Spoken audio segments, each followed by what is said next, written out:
Hi, I'm Kara, and I talk to wine. Today is all about taking the stress out of wine words. At least 5 words anyway. So these following words are the 5 words that I struggled with constantly and that I hear people say wrong over and over. And I want to give you the confidence to say them correctly. And here we go.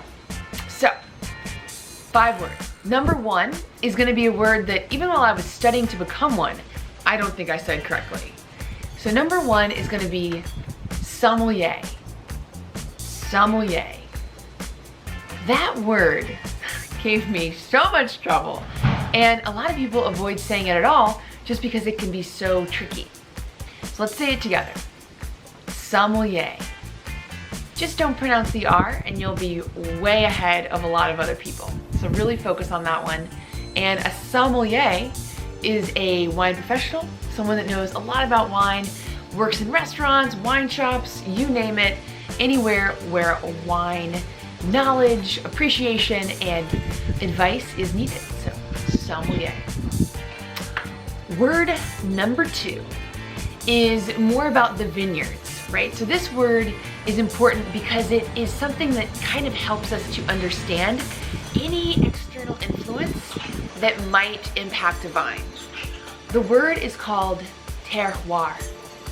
Terroir. It's spelled kind of like terror, or, you know, it's not spelled exactly like we want to say it a different way. But just think about this. Terroir. Terroir. And terroir is just going to be, like I mentioned, anything from soil to wind to elevation to how a farmer works the land. Anything can impact a vine, and that word terroir encompasses that mentality and the resulting wine. Speaking of wine, I'll have a sip. All this pronunciation just makes me a little thirsty. Which brings me to the next important word, which is a grape varietal.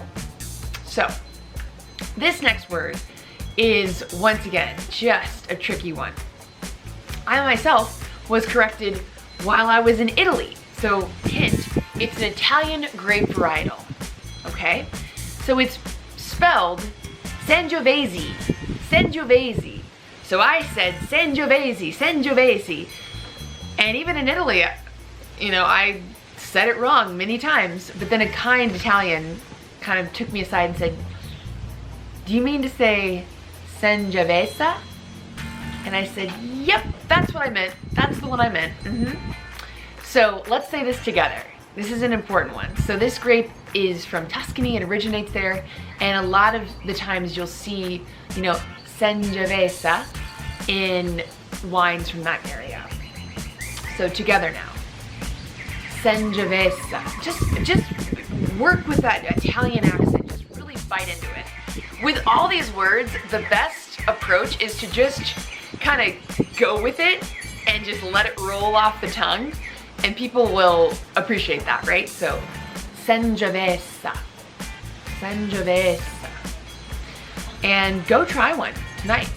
Really work on that pronunciation. Okay, next one is actually the region of the wine I'm drinking. So, I'm drinking a Chardonnay from Chablis. Not Chablis, Chablis. And Chablis, I just want to take a minute. Great wines, lots of beautiful expression of the Chardonnay grape there. We're in northern Burgundy, and say it with me, Chablis. Beautiful. Don't pronounce that S. The French do not like extra syllables, so just take that off. Chablis. Last but not least is all about glassware. So this is a glass by a producer called Riedel. Now this is German in origin, right? So we've got all these different kind of origins, and that's the fun about wine. All these words come from different places, different parts of the world. So Riedel is a German, fantastic glassware.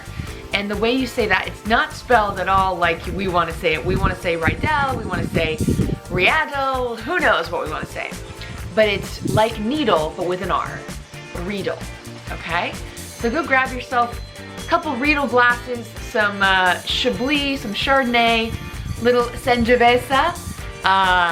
Go hang out with a Sommelier and explore Terroir, and you will be in heaven. And you'll be able to say all those words correctly. Anyway, I hope this helps with your pronunciation and your confidence. Keep hanging out with me. Subscribe. Lots more videos to come.